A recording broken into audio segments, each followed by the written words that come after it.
ফাউন্ডেশনের পক্ষ থেকে আমি সোমা মজুমদার দে।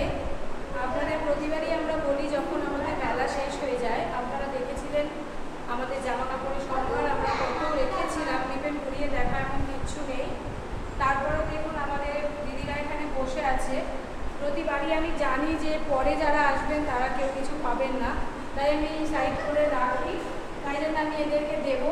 জোর করে করে সবাইকে সরিয়েছি, আপনারা সব ভিডিওতে দেখতে পাবেন যে সবাই কতটা করে জিনিসপত্র নিয়ে গেছে।